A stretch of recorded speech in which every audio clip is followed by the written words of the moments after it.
नांदेड़ लोकसभा चुनाव में महाविकास अघाड़ी के तहत कांग्रेस पार्टी के उम्मीदवार वसंत चौहान ने अपने मध्य मुकाबिल बीजेपी उम्मीदवार और मौजूदा रुकने पार्लियामेंट प्रताप पाटिल चिखलीकर को 60,000 से ज्यादा वोटों से शिकस्त दे दी है। वसंत चौहान की कामयाबी से कांग्रेस पार्टी के मकामी कायदीन और कारकुनान में खुशी की लहर दौड़ गई है।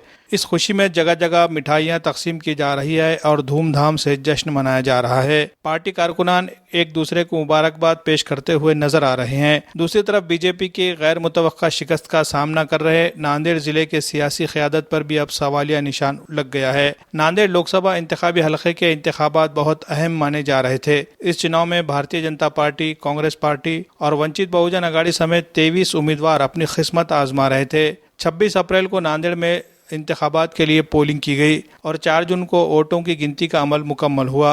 सुबह 8 बजे से वोटों की गिनती का यह अमल शुरू हो गया था। इब्तिदाई 3 राउंड में बीजेपी के प्रताप पाटिल चिखलीकर आगे चल रहे थे। इसके बाद चौथे राउंड से कांग्रेस के उम्मीदवार वसंत चौहान ने जो बढ़त बनाई तो वो आखिरी राउंड तक जारी रही। इंतखाबात में वंचित बहुजन अघाड़ी के उम्मीदवार एडवोकेट अविनाश भोसीकर तीसरे नंबर पर रहे। उन्हें 90,000 से ज्यादा वोट मिले हैं। नांदेड़ जिले के नायगांव के साकिन वसंत चौहान की इस जीत से नांदेड़ जिले की सियासी क़यादत का दावा करने वाले अशोक चौहान की साख्त को भी बुरी तरह मुतासिर कर दिया है। वसंत चौहान को सभी तबकात के लोगों के भरपूर वोट मिले थे। खास तौर पर मुस्लिम समाज पूरी तरह से उनके पीछे खड़ा नजर आया। जबकि नांदेड़ में प्रताप पाटिल चिखलीकर के तशहीर के लिए वजीर आजम नरेंद्र मोदी और वजीर दाखिला अमित शाह समेत कई कद्दावर बीजेपी लीडरों के इंतखाबी रैलियां की गई, जिससे ये अंदाजा लगाया जा रहा था कि प्रताप पाटिल चिखलीकर बड़ी जीत दर्ज करेंगे। इसी तरह प्रताप पाटिल चिखलीकर के लिए ये भी एक मुस्बित पहलू था कि साबिक वजीर आला अशोक चौहान कांग्रेस पार्टी को छोड़कर बीजेपी में शामिल हो गए थे।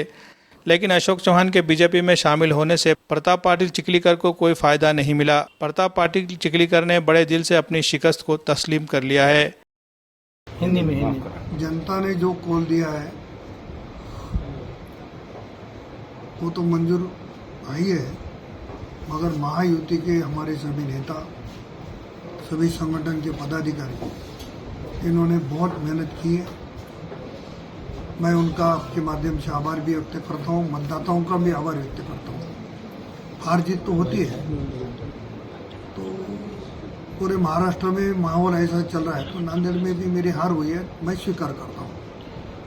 सर, क्या वजह हो सकती है? मतलब आपने 5 साल में हर एक काम किया है जनता का। तो मुझे लगता है कि मैं काम करने की कोशिश किया हूँ। कुछ लोग नाराज भी हो सकते हैं, और जिसकी नाराजगी है वो अभी समझ के आगे क्या उसमें नाराजगी उनकी निकाल के आगे आने वाले इलेक्शन में और फिर से।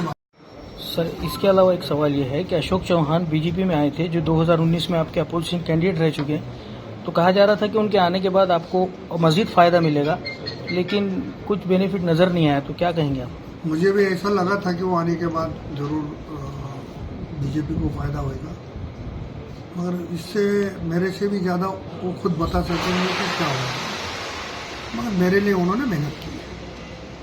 नांदेड़ जिले में लोकसभा के नतीजों ने नए सियासी रुझानात तैयार कर दिए हैं। महाराष्ट्र में महाविकास अघाड़ी का लोकसभा चुनाव में किया गया मुजाहरा आने वाले असेंबली इंतखाबात में मुतासिर करेगा, इसमें कोई शक नहीं। नांदेड़ के नए रुकने पार्लियामेंट वसंत चौहान को समाज के मुख्तलिफ तबकात की जानिब से मुबारकबादियाँ मिल रही है। ऐसा है, एक लोकसभा चुनाव में मैं कैंडिडेट बोल के महाविकास आघाड़ी का कैंडिडेट था।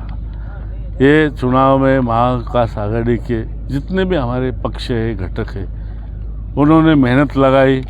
कांग्रेस संदो, बाला साहेब ठाकरे गठ होंगो या शरद पवार गठ होंगो और कुछ अन्य दल के लोग आए, ये लोगों ने मेरे पीछे ताकत लगाने से मैं आज चुन के आ रहा हूँ। दौरान इलेक्शन आप पर कई तरह के इल्जाम लगाए कि आप डम्मी कैंडिडेट है, मरीज है, ये है, तो इस बारे में आप क्या कहेंगे? अब ये इलेक्शन में कोई सही बात नहीं करते और बोले से बात सही भी नहीं रहती। कोई झूठ भी रहता है, कोई झूठ भी बोलता है। तुम तो देखे 3 महीने से मैं आपके सामने हर गांव में फिर रहा हूँ, और तबीयत शरीर के हिसाब से कोई भी आदमी रंदो सर्दी फरसा खोला तो आने वाला है। अशोक चौहान के बीजेपी में जाने से आपको कितना फायदा हुआ इस इलेक्शन में?